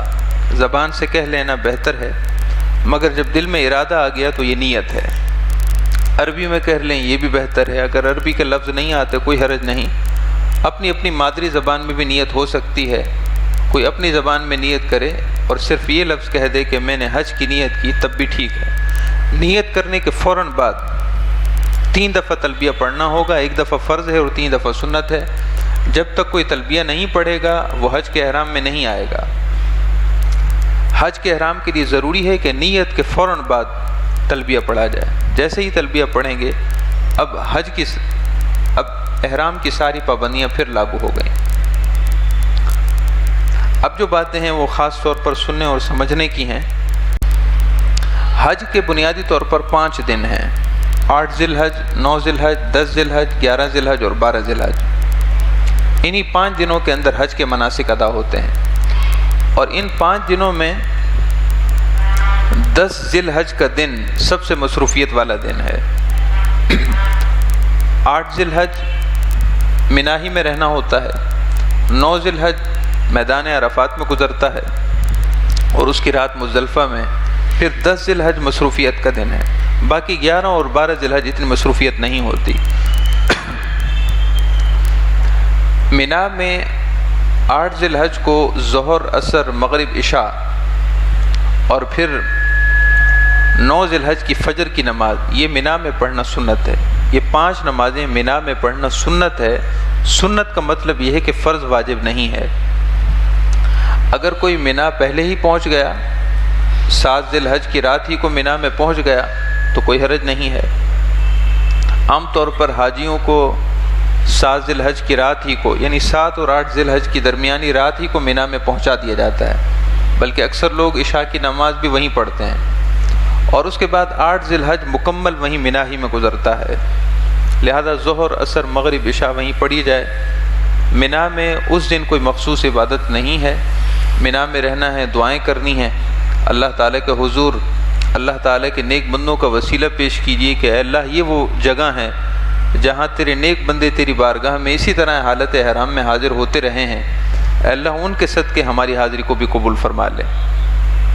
اور منا کی جو دعا ہے اس میں خاص طور پر یہی لفظ ہیں کہ اللہ جو تیرے نیک بندوں پر، تو اپنے نیک بندوں پر اس جگہ احسان، تمنن، امتنان فرماتا ہے اپنے نیک بندوں پر، اے اللہ انہی کی نسبت سے ہم بھی حاضر ہو گئے، ہم پر بھی احسان فرما دے۔ تو یہ 8 ذی الحج مکمل منا میں گزرے گا۔ کوئی خاص عبادت یہاں پہ نہیں ہے، مخصوص جو حج کا کوئی عمل ہو ایسا کچھ نہیں ہے، بس آپ کو نمازیں پڑھنی ہے، عبادت میں وہ گزارنا ہے۔ 8 ذی الحج کا یہ دن گزرے گا۔ البتہ 8 ذی الحج اور 9 ذی الحج کی درمیانی رات یہ بہت بڑی رات ہے، بہت عبادت کی رات ہے۔ ہماری کتابوں میں لکھا ہے کہ جیسے عید کے دن افضل ہیں، یہ رات 9 ذی الحج کی رات ایسے ہی افضل ہے، اور خاص طور پر حاجیوں پر تو اللہ تعالیٰ کی خاص رحمت ہوتی ہے اس رات۔ آنے والا دن یوم عرفات کا دن ہوتا ہے، اس سے پہلے والی رات جو منا میں گزرتی ہے۔ بعض گروپوں والے ایسا کرتے ہیں کہ حاجیوں کو وہاں 8 ذی الحج کی رات ہی کو عشاء کی نماز پڑھ لینے کے بعد وہ راتوں رات عرفات میں پہنچا دیتے ہیں۔ یاد رکھیے کہ وہ رات وہاں گزارنا سنت ہے. اگر اپنی آسانی کے لیے یا کوئی بھی معاملات ہیں وہ رات مینا میں نہیں گزرتی اور یوم عرفہ کی رات، عرفات سے پہلے والی رات اگر وہ عرفات میں گزارتے ہیں تو کوئی دم وغیرہ لازم نہیں آتا. آسانی کے لیے ایسا کر لیا جائے تو کوئی حرج نہیں ہے. لیکن اگر آسانی ہو اور معاملات اجازت دیتے ہوں تو اگر وہ رات وہاں پہ گزرے تو طریقہ یہی ہے، سنت طریقہ یہی ہے. تو یہ رات وہاں گزرے گی. اس کے بعد فجر کی نماز وہیں مینا میں ادا کر لینے کے بعد وہاں سے عرفات کے لیے روانہ ہو جائیں. سنت طریقہ یہ ہے کہ جب سورج طلوع ہو اس کے بعد روانہ ہو. ظاہر ہے بہت سے لوگوں کے لیے مشکل ہو جاتا ہے. اگر اندھیرے میں فجر کی نماز پڑھ لی گئی اور میدان عرفات کے لیے سورج کے طلوع ہونے سے پہلے، یعنی ابھی نماز کا وقت تھا، اس سے پہلے ہی روانہ ہو گئے، کوئی حرج نہیں ہے. بعض لوگ آدھی رات کو بھی روانہ ہو جاتے ہیں. یہ ساری چیزیں خلاف سنت ہیں، مگر اس سے کوئی دم وغیرہ لازم نہیں آتا.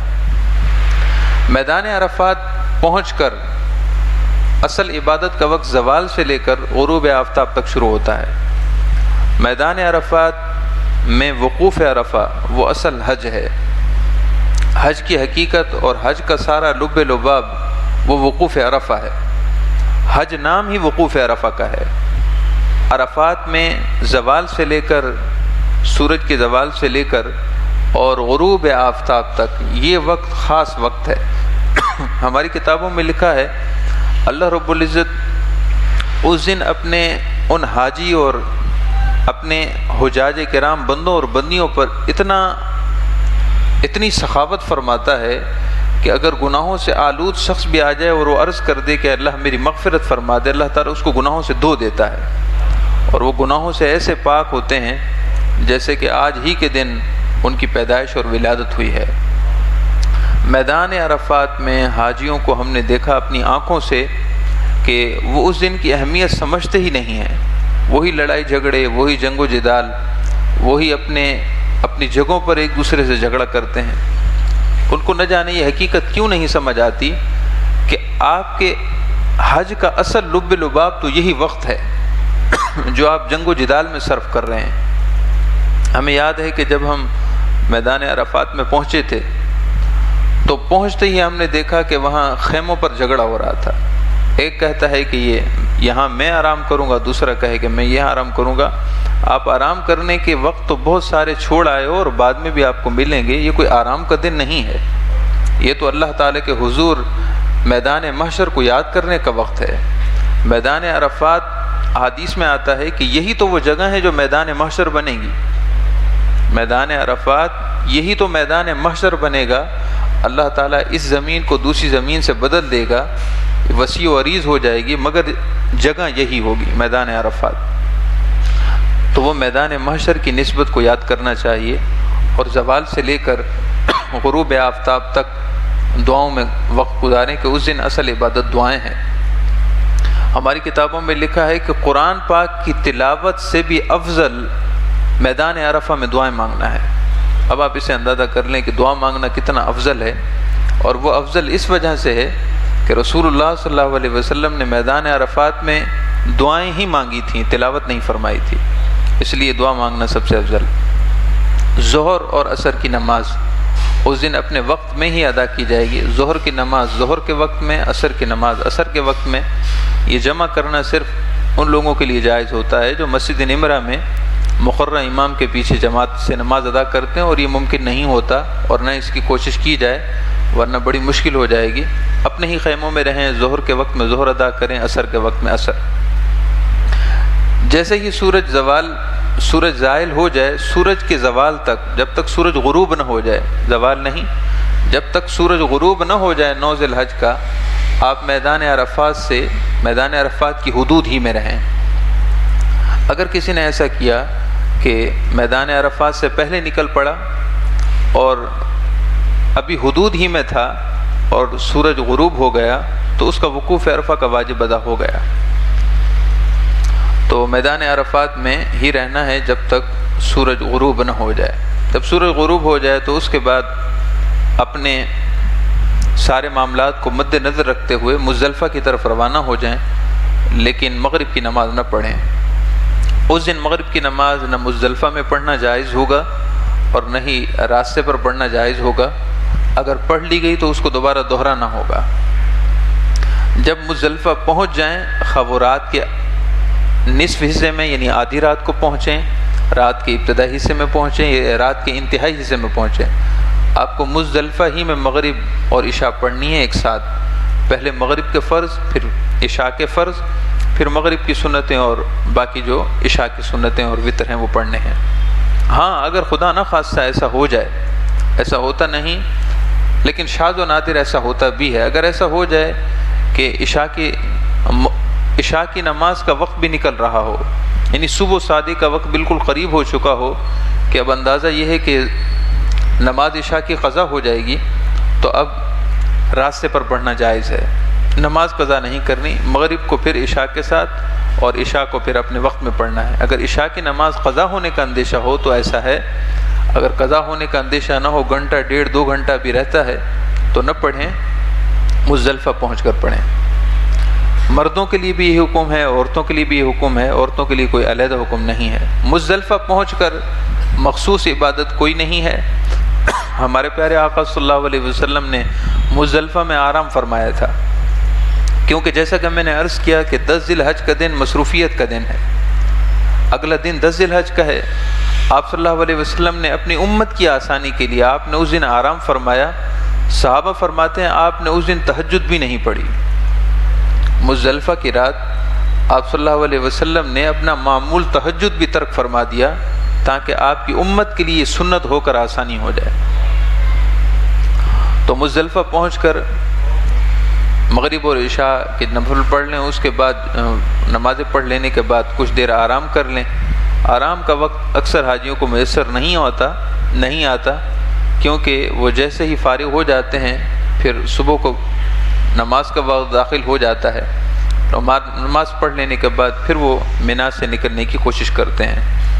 سنت یہ ہے کہ صبح صادق سے لے کر اور سورج کے طلوع ہونے تک وہ مزدلفہ ہی میں وقت گزارا جائے، لیکن اگر ایسا نہ کیا جائے، صبح صادق کے بعد پہنچ کر کچھ وقت اگر مزدلفہ میں رہ گئے ہیں تو نماز فجر کی ادائیگی کے بعد روانہ ہو سکتے ہیں، اس لیے کہ بھیڑ کی وجہ سے، ازدحام کی وجہ سے یا آسانی کے لیے سنت کو چھوڑنے میں حرج نہیں ہوگا۔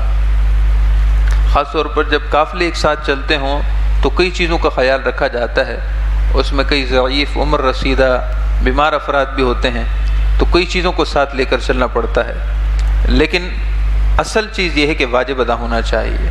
آپ صبح صادق کے بعد پہنچیں اور آپ کو مزدلفہ میں وقوف مل جائے۔ مزدلفہ سے شیطانوں کو، جمرات کو کنکریاں مارنے کے لیے وہاں سے کنکریاں چن لینا یہ سنت ہے۔ کنکریاں ویسے کہیں کی بھی ہوں، شیطانوں کو رمی کرنے میں رمی ادا ہو جاتی ہے، کنکریاں کہیں سے بھی لی جائیں، لیکن سنت یہ ہے کہ مزدلفہ سے لی جائیں۔ تو مزدلفہ میں آپ کو جگہ جگہ کنکریوں کے ڈھیر نظر آئیں گے، وہاں پر چھوٹی بڑی ہر قسم کی کنکریاں ہوں گی۔ آپ کو کنکریاں ایسی اٹھانی ہیں جو کھجور کی گٹھلی کے حجم کے برابر ہو، یعنی نہ بہت چھوٹی ہوں کہ مارنے پہ وہاں حدود میں ہی نہ گریں، اور نہ بہت بڑی ہوں کہ خدا نخواستہ کسی کو لگے تو اس کا سر زخمی ہو جائے یا اس کو تکلیف پہنچے۔ تو سنت یہ ہے کہ کھجور کی گٹھلی کے برابر ہوں، اس کے حجم یعنی اس کے آس پاس مقدار ہو، اور ان کی تعداد آپ تقریباً 70 رکھ لیں۔ پہلے دن بڑے شیطان کو مارنی ہے 7، اور اس کے بعد 11 اور 12 کو 21 مارنی ہے تینوں کو، اور اگر 13 کو وہاں وقوف ہو گیا اور وہاں غروب آفتاب ہو گیا تو پھر 13 کو بھی مارنے کے لیے احتیاطاً مزید آپ 21 رکھ لیں، یعنی کل 70 چن لیں آپ۔ بعض دفعہ ایسا ہوتا ہے کہ مارنے میں کنکری گر جاتی ہے تو پھر آپ نے چن ہی اتنی رکھی ہوں کہ مزید گنجائش نہ ہو تو یہ مشکل ہو جائے گی، تو کنکریاں احتیاطاً 70 چن لیں، اور ہو سکے تو ان کو پانی سے دھو لیں، صاف ستھرا کر لیں اور اپنے پاس جمع کر لیں۔ یہ کنکریاں مزدلفہ سے لینا سنت ہوگا۔ اگر بھول گئے اور منا پہنچ کر یاد آئے تو منا سے اٹھا لیں، کہیں سے بھی اٹھا لیں، لیکن یہ ہے کہ کنکریاں آپ کے پاس ہونی چاہیے۔ اب 10 ذی الحج کا دن شروع ہو چکا ہے. جیسا کہ میں نے عرض کیا تھا 10 ذی الحج کا دن مصروفیت کا دن ہے اور خاص قابل توجہ ہے حاجیوں کے لیے. حاجیوں کو یہ سمجھنا چاہیے کہ مجھے 10 ذی الحج کا دن بڑے محنت سے اور اللہ تعالیٰ کی رضا کے لیے تمام ارکان کو مناسک کو بھرپور طریقے سے ادا کرنا ہے اور ذہن میں وہ پہلے سے ذہنی طور پر تیار رہے. اب طریقہ کار آپ سمجھیں. ایک طریقہ تو یہ ہے کہ بہت سے حاجی نوجوان جو جسم سلامت ہے، صحت ہے، تند و توانا ہے اور گروپ کا حصہ نہیں ہیں، اپنی مرضی کے مالک ہیں، تو وہ اگر چاہیں تو ڈائریکٹ رمی کے لیے چلے جائیں. شرعاً کوئی پابندی نہیں، بلکہ آپ صلی اللہ علیہ وسلم نے ایسا ہی کیا تھا کہ آپ جیسے ہی مزدلفہ سے واپس گئے تو آپ مینا میں نہیں ٹھہرے، آپ سیدھا رمی کے لیے چلے گئے. لیکن سب حاجیوں کے لیے مشکل ہے. وہ دور مختلف تھا، آج کا دور مختلف ہے. حجاج کرام کی تعداد کئی گنا بڑھ چکی ہے. ایسے میں اگر سب ایک ساتھ رمی کے لیے نکلیں گے تو مشکل ہو جائے گی. جب واجب ادا ہو رہا ہے، زوال سے پہلے بھی ادا ہو رہا ہے اور زوال کے بعد بھی ادا ہو رہا ہے اور عصر اور مغرب کے بعد بھی ادا ہو رہا ہے، تو کوئی حرج نہیں.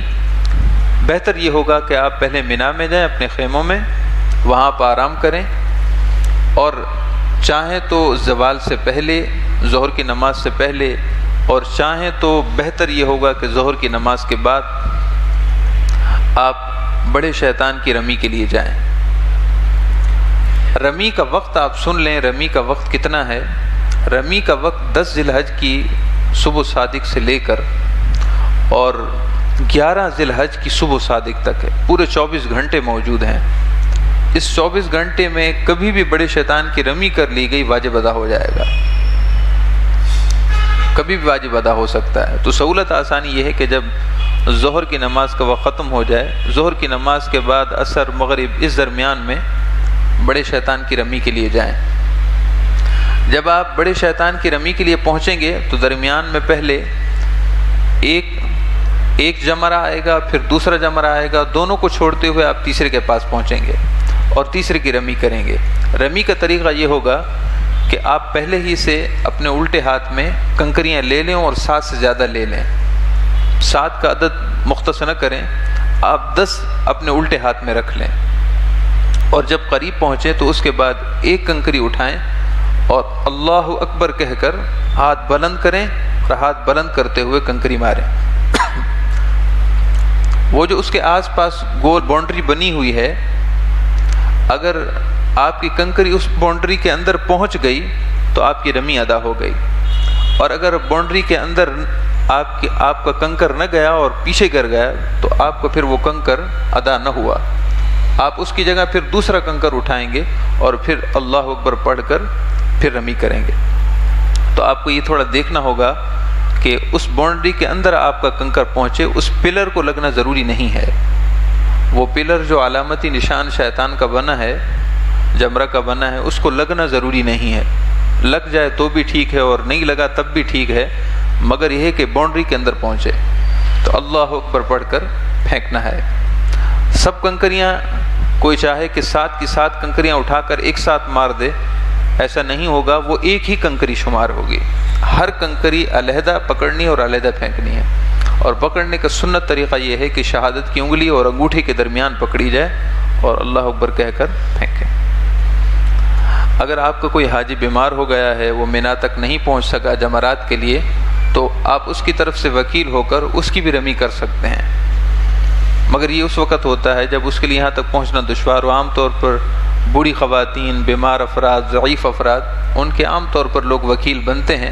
اگر آپ کے ساتھیوں میں ایسا کوئی ہو تو آپ اخلاقی فریضہ ادا کرتے ہوئے اس کی جگہ بھی رمی کریں گے. رمی کر لینے کے بعد قربانی ہونی ہے، اور قربانی یہ حج تمتع کی قربانی ہے. اگر آپ کی ویسے سنت قربانی ہے تو وہ آپ یہاں کریں، حرم میں یا پاکستان میں یہاں کروائیں، آپ کی مرضی ہے. لیکن حج تمتع کی قربانی وہ واجب ہے. اس کے بعد قربانی ہونی ہے. جب قربانی ہو جائے تو پھر مرد حلق کرا لیں اور عورتوں پھر قصر کرا لیں. ان تینوں چیزوں میں ترتیب ضروری ہے، اس بات کو نوٹ کر لیں. ان تینوں چیزوں میں ترتیب ضروری ہے. پہلے جمرہ کو رمی کرنی ہے، کنکریاں مارنی ہیں، اس کے بعد قربانی ہونی ہے، اور پھر حلق یا قصر کرانا ہے۔ اگر خدا نہ خواستہ یہ 3 چیزیں آگے پیچھے ہو گئیں تو پھر دم واجب ہو جائے گا، دم لازم آئے گا۔ اور دم کا مطلب میں آپ کو کل بھی بتا چکا ہوں کہ ایک بکرا یا بکری حدود حرم میں جہاں حج تمتع کی قربانیاں ہوں گی وہیں ایک ذبح کروا لینا دم کی نیت سے، یہ دم ہے۔ اور یہ اس صورت میں لازم ہوگا جب آپ نے ترتیب الٹ کر دی۔ عام طور پر ہمارے جتنے بھی قافلے اور حجاج جاتے ہیں وہ اس بات کا خاص خیال رکھتے ہیں کہ 10 ذی الحج کے دن بڑی افراط تفریط ہوتی ہے، ہر شخص کو جلد بازی ہوتی ہے، تو آپ کو اطمینان کرنا ہوگا، رمی ہے، پھر قربانی ہے، پھر حلق یا قصر ہے۔ اب طواف زیارت، یہ بھی 3 چیزیں ہو جائیں اس کے بعد طواف زیارت ہے۔ طواف زیارت کی ترتیب ضروری نہیں ہے، طواف زیارت ان 3 چیزوں سے پہلے بھی ہو سکتا ہے، ان کے درمیان میں بھی ہو سکتا ہے، اور ان تینوں کے بعد بھی ہو سکتا ہے، جیسا کہ عام لوگ کرتے ہیں۔ اس بات کو خاص نوٹ کریں، طواف زیارت جو حج کا فرض ہے یہ رمی سے پہلے بھی ہو سکتا ہے، قربانی سے بھی پہلے ہو سکتا ہے، اور حلق یا قصر سے بھی پہلے ہو سکتا ہے۔ لہذا اگر آپ نے رمی کر لی اور اس کے بعد اب آپ چاہتے ہیں چلو اسی طرف جا رہے ہیں، تو ایسا کرتے ہیں کہ طواف زیارت کر لیتا ہوں، طواف زیارت کر لیں، پھر حلق یا قصر کرا لیں۔ تو طواف زیارت ان 3 چیزوں کی ترتیب میں داخل نہیں ہے، وہ پہلے، درمیان میں، بعد میں ہو سکتا ہے۔ طواف زیارت کا وقت سن لیں کہ طواف زیارت کا وقت اور قربانی کا وقت اور حلق یا قصر کا وقت، ان تینوں کا وقت پورے 3 دن ہے، کم و بیش 3 دن۔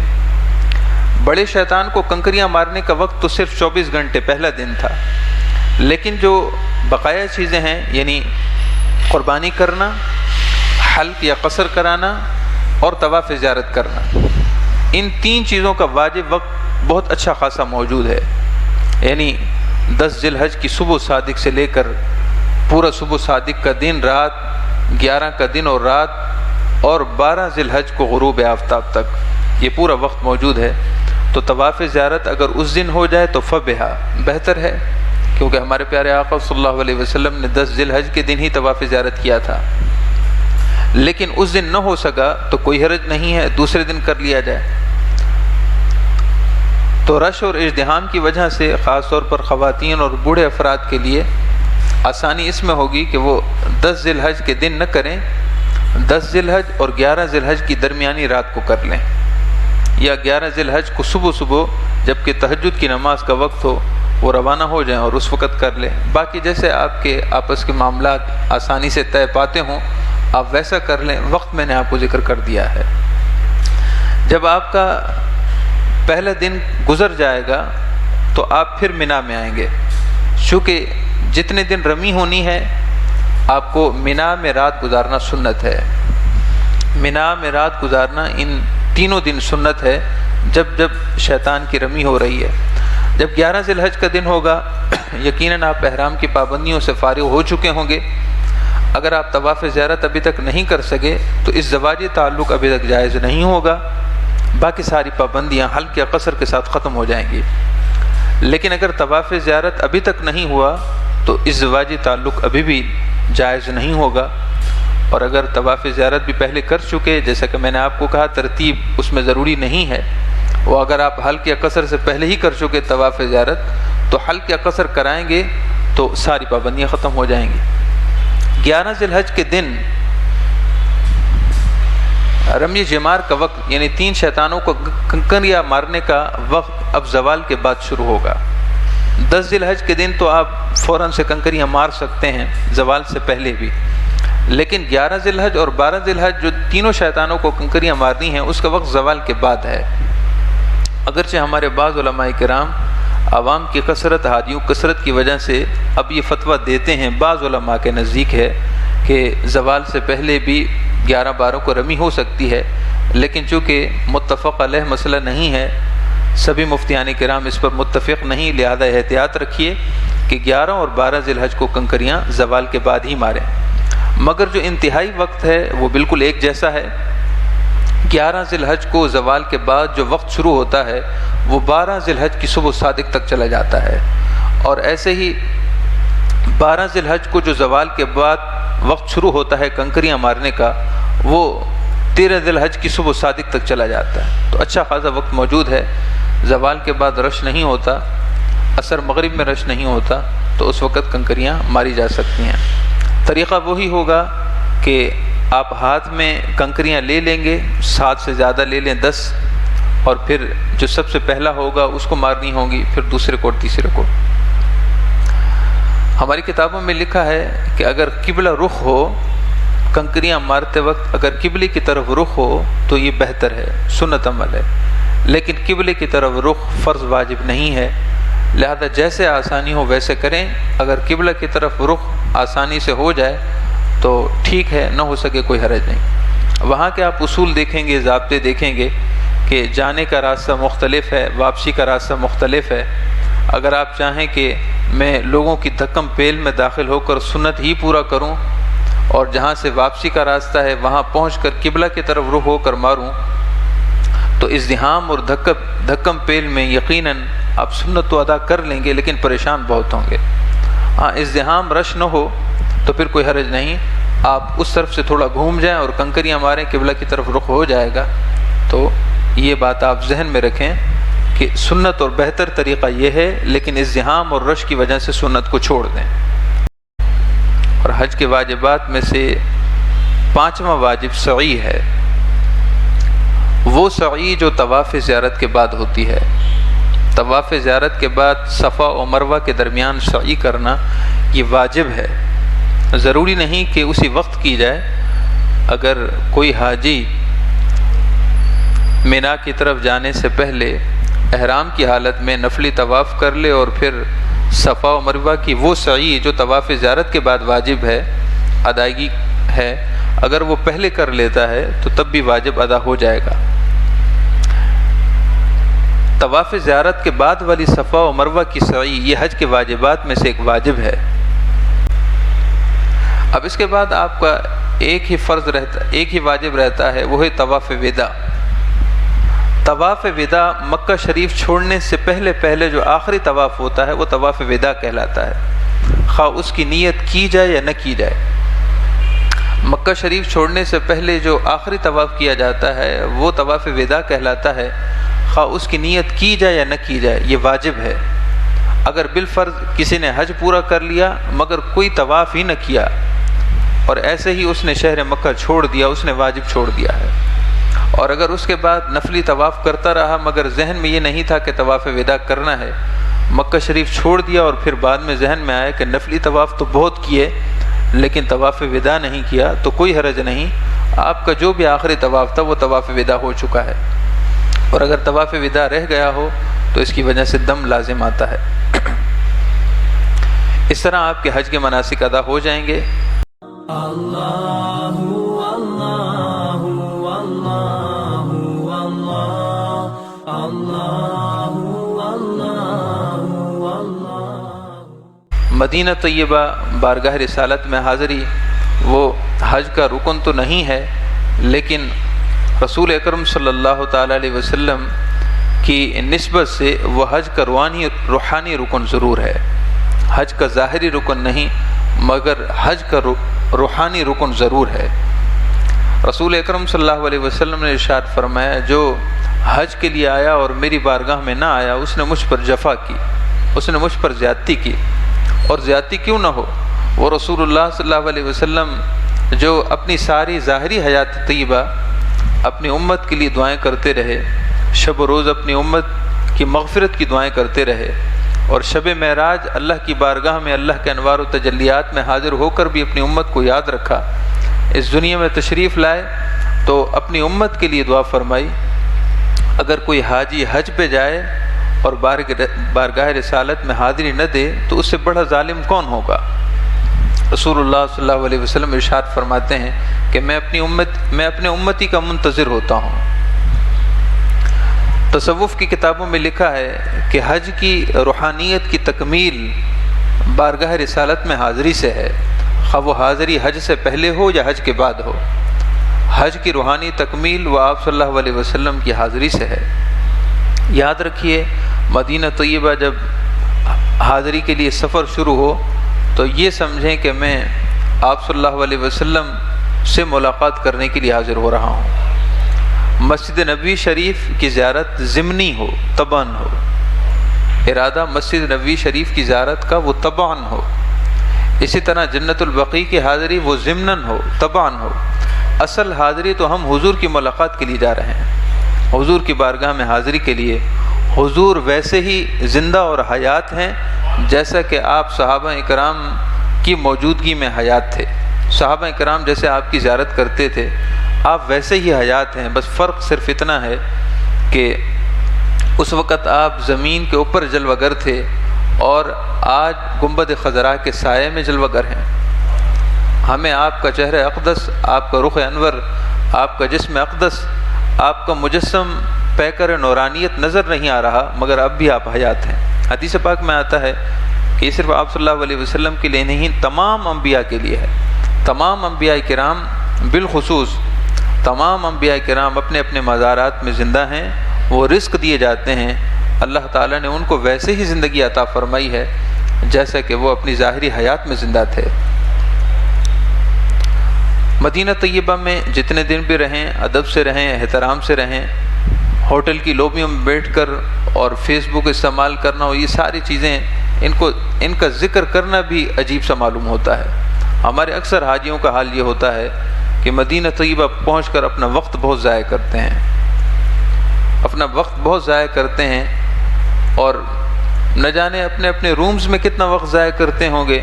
ہوٹل کی لوبیوں میں اور نیچے بیٹھے ہوئے حاجیوں کو دیکھتے ہیں تو دل خون کے آنسو ہوتا ہے کہ اتنا پیسہ خرچ کیا، اتنا سب کچھ کیا، اتنا دور پہنچے۔ وہاں تو بڑے بڑے دعوے کرتے تھے، لیکن یہاں مدینہ طیبہ پہنچ کر نہ جانے ان کو کیا ہو گیا ہے۔ مدینہ شریف کی گلی گلی کا ادب ہے، کوچے کوچے کا ادب ہے، حتیٰ کہ وہاں کے رہنے والے رہائشی لوگوں کا بھی ادب ہے، اس لیے کہ وہ آپ صلی اللہ علیہ وسلم کے شہر کے رہنے والے ہیں۔ ہماری کتابوں میں لکھا ہے وہاں کے جانوروں تک کا ادب کیا جائے، وہاں کے جانوروں تک کا ادب کیا جائے، اس لیے کہ وہ حضور کے شہر کے چوپائے ہیں، حضور کے شہر کے رہنے والے ہیں۔ ایک حاجی صاحب تھے، وہ بتاتے تھے کہ کھانے پینے کی کوئی چیز تھی، وہ کھانے پینے کی جو چیز تھی وہ تو ہوٹل پر بنتی ہے، پکتی ہے، مگر چونکہ شہر مدینہ تھا لہذا کسی چیز کے بارے میں زبان سے کچھ کلمات نکل گئے تو رسول اکرم صلی اللہ علیہ وسلم نے خواب میں آ کر سرزنش فرمائی۔ آپ نے خواب میں آ کر سرزنش فرمائی کہ میرے شہر کی چیز کے بارے میں آپ نے ایسا کیوں کہا۔ اور ایسے کئی درجنوں بلکہ سینکڑوں واقعات ہیں۔ مدینہ شریف اگر آپ پوچھیں کہ وظیفہ کیا ہے، اصل عبادت کیا ہے، تو فرائض کے بعد سب سے بڑی عبادت ادب ہے، احترام ہے۔ جس کو مدینہ طیبہ میں ادب اور احترام نصیب ہو گیا اس نے یقیناً مدینہ شریف کی حاضری پا لی، اور جس کو ادب اور احترام نہ ملا اس نے وہاں پہنچ کر کچھ نہ پایا۔ گفتگو کریں تو الفاظ کا خیال رکھیں، آپ کیا بول رہے ہیں، کوشش کریں کہ بامقصد گفتگو کریں ورنہ خاموش ہی رہیں۔ درود پاک کی کثرت کریں۔ مسجد نبوی شریف کے جس حصے میں ہوں یہ تصور کریں کہ آپ حضور کی نگاہوں میں ہیں۔ مسجد نبوی شریف کے جس ستون کے پاس ہوں، گنبد خضراء کے قریب کے حصے میں ہوں یا دور کے حصے میں، ان لوگوں کو نہ دیکھیں جو یوں ہی مسجد نبوی شریف میں لیٹ جاتے ہیں اور ادب و احترام نہیں کرتے۔ جتنی دیر مسجد نبوی شریف میں رہیں، ادب میں رہیں۔ اگر لیٹنا چاہتے ہیں تو اپنے ہوٹل میں واپس آ جائیں، وہاں آرام کریں۔ کوشش کریں کہ آپ صلی اللہ علیہ وسلم کے روضہ انور کی طرف آپ ہوٹل میں بھی ہوں تو آپ کے پاؤں ادھر نہ ہوں۔ ہمارے پاکستان میں تو ایسا ہے کہ جو جہت قبلہ ہے بس اسی کے بالکل برابر ہی میں جہت مدینہ ہے، یعنی جو قبلہ کی جہت ہے وہی مدینہ کی جہت ہے، لیکن وہاں پہنچ کر یقیناً ایسا نہیں ہوگا۔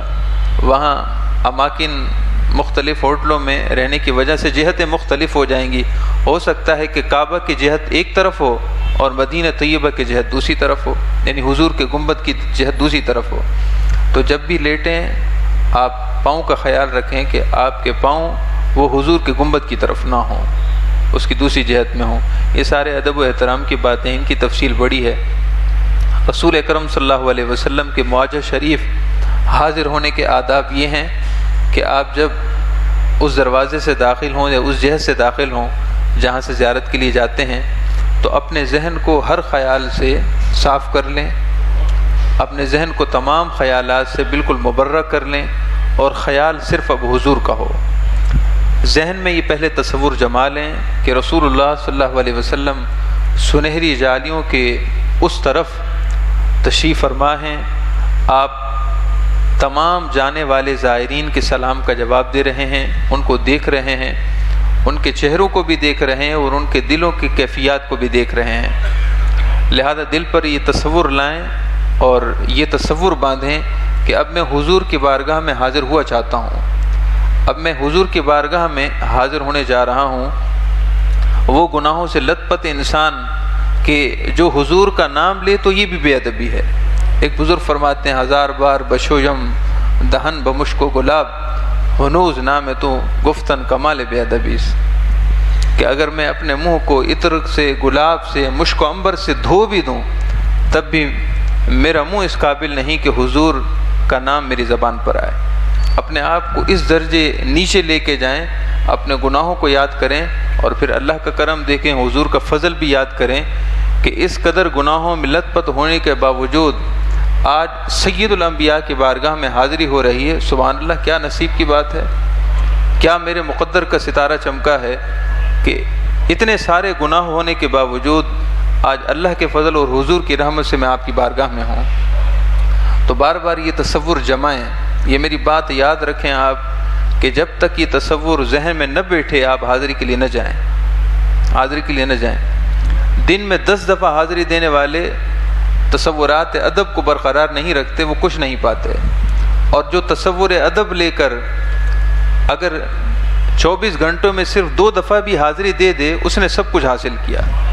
لہذا اپنے دل میں حضور کا تصور بٹھائیں، حضور کا خیال بٹھائیں، اور آپ صلی اللہ تعالیٰ علیہ وسلم کے اخلاق و عادات، آپ کے تصورات، آپ کا حسن و جمال ذہن میں لائیں اور اس کے بعد حاضری دیں۔ چہرہ جھکا ہوا ہو، سر جھکا ہوا ہو، اور اس طرح جیسے ایک مجرم حاضر ہوتا ہے، ایک گناہ گار امتی حاضر ہوتا ہے۔ لوگوں کو نہ دیکھیں، مسجد کے نقش و نگار کو نہ دیکھیں، وہاں ریاض الجنہ کے محراب کو نہ دیکھیں، ریاض الجنہ کے نقش و نگار کو نہ دیکھیں، ہر طرف سے چہرہ ہٹا لیں جبکہ آپ حضور کی بارگاہ میں حاضر ہونے جا رہے ہوں۔ آپ ایسا ایسا چلتے جائیں حتیٰ کہ جب مواجہ شریف حضور صلی اللہ علیہ وسلم کی سنہری جالیاں روبرو ہوں جو درمیان کا حصہ ہے، وہاں پہنچ کر آہستہ اور دھیمی آواز میں ہو سکے تو روئیں، رونا نہ آئے تو روتا ہوا چہرہ بنائیں اور عرض کریں کہ الصلاۃ والسلام علیک یا رسول اللہ وعلی آلک وصحابک یا حبیب اللہ، الصلاۃ والسلام علیک یا رحمۃ للعالمین وعلی آلک وصحابک یا شفیع المذنبین۔ آواز کو دھیما رکھیں اور یہ سوچیں کہ آپ کی آواز رسول اللہ صلی اللہ تعالیٰ علیہ وسلم کی سماعت مبارک تک پہنچ رہی ہے، اور آپ صلی اللہ علیہ وسلم اپنی شان رحمت، شان کرم سے ہر امتی کے ساتھ ساتھ مجھے بھی خاص طور پر علیحدہ سے جواب عطا فرما رہے ہیں۔ آپ صلی اللہ علیہ وسلم جب جواب عطا فرماتے ہیں تو سینکڑوں ہوتے ہیں سلام کرنے والے، آپ کی شان یہ ہے کہ آپ سینکڑوں کو سب کو علیحدہ علیحدہ سلام کا جواب دیتے ہیں، ہر ایک کو علیحدہ علیحدہ سلام کا جواب ملتا ہے۔ آپ سوچیں یہ ممکن کیسے ہے؟ تو وہاں ممکن ناممکن کی تو بات ہی نہیں ہے، وہاں ممکن ناممکن کی تو بات نہیں، وہ تو رحمت کی بات ہے۔ سینکڑوں تو کیا، تمام دنیا کے انسان جب بارگاہ رسالت میں اپنی نمازوں میں السلام علیکہ ایھا النبی ورحمۃ اللہ وبرکاتہ کہتے ہیں، آپ صلی اللہ علیہ وسلم ہر امتی کو علیحدہ علیحدہ جواب دیتے ہیں۔ تو یہ تو بارگاہ رسالت معجزہ شریف ہے۔ آپ سلام کریں اس یقین کے ساتھ کہ آپ کو علیحدہ آپ کا جواب مل رہا ہے، اور پھر جو عرضی ہو، جو دوسروں کا سلام ہو یا کوئی اپنی خاص عرضی پیش کرنی ہو وہ پیش کریں اس یقین کے ساتھ کہ یقیناً آپ صلی اللہ علیہ وسلم نگاہ رحمت فرمائیں گے۔ پھر تھوڑا سا آگے چل کر سیدنا صدیق اکبر رضی اللہ تعالیٰ عنہ کو سلام پیش کریں، پھر تھوڑا سا آگے ہو کر سیدنا عمر فاروق کو سلام پیش کریں۔ اگر آپ کو زیادہ دیر وہاں رکنے نہ دیا جائے اور کہا جائے کہ چلے جاؤ اور پریشانی کا معاملہ ہو تو کسی سے نہ جھگڑیں، کسی سے ہم کلام نہ ہوں، اس لیے کہ یہ بحث و مباحثہ کی جگہ ہی نہیں ہے۔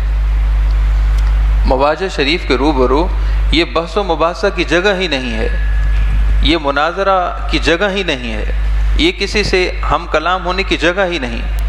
آپ نے سلام پیش کر دیا، آپ کی حاضری ہو گئی، اب ادب سے وہاں تشریف لے جائیں اور باہر جا کر بارگاہ رسالت میں سلام پیش کریں، کسی سے لڑیں جھگڑیں نہ، اس سے آپ ہی کا نقصان ہوگا۔ جو جھگڑا کرے اس نے تو اپنا نقصان ویسے ہی کر دیا ہے، وہ تو ادب سے ویسے ہی خالی ہے، اس سے لڑائی جھگڑا کرنے کا آپ کو نقصان ہوگا، اس کو تو نقصان ویسے ہو چکا۔ اس کے علاوہ جنت البقیع کی حاضری ہے اور دیگر جو زیارات ہیں وہاں بھی حاضری دیں۔ مدینہ شریف بارگاہ رسالت میں جب بھی حاضر ہوں اپنے آپ کو حضور کی بارگاہ میں حاضر سمجھیں۔ اللہ تعالی ہم سب کی عاجزانہ حاضری کو اور حج کے مسائل سیکھنے سمجھنے کو اللہ تعالی قبول و منظور فرمائے۔ اللہ تعالی جو حجاج کرام حج کے لیے تشریف لے جا رہے ہیں، اللہ تعالی ان کے حج کو قبول و منظور فرمائے۔ اپنی دعاؤں میں بار بار عرض کیجئے کہ اللہ میرے حج کو حج مبرور بنا، جب بھی دعا کریں اللہ میرے حج کو حج مبرور بنا، تاکہ آپ کا حج حج مبرور ہو۔ وہاں دیگر تمام مسلمانوں کے لیے دعا کریں۔ حدیث پاک میں آتا ہے جو غیر موجود شخص کے لیے دعا کرتا ہے تو اللہ تعالیٰ کے فرشتے خود اس کے لیے دعا کرتے ہیں۔ اپنے رشتہ داروں کو دعاؤں میں یاد رکھیے، رشتہ داروں سے حسد ہوتا ہے، ان کے لیے دعا کریں، نام لے لے کر دعا کریں۔ آپ کے جو رشتہ دار آپ کو اچھا نہیں سمجھتے ان کے لیے دعا کریں، انشاءاللہ آپ کو اس سے بڑی برکتیں حاصل ہوں گی۔ جو حج پہ نہیں جا رہے اللہ تعالیٰ جلد ان کے لیے حج کے اسباب مہیا فرما دے۔ الحمدللہ رب العالمین، اللہم صلی علی محمد وعلی آل محمد وبارک وسلم۔ اللہم انا نسألک العفو والعافیۃ فی الدنیا والآخرہ، اللہم رب ارحمہما کما ربیانی صغیرا۔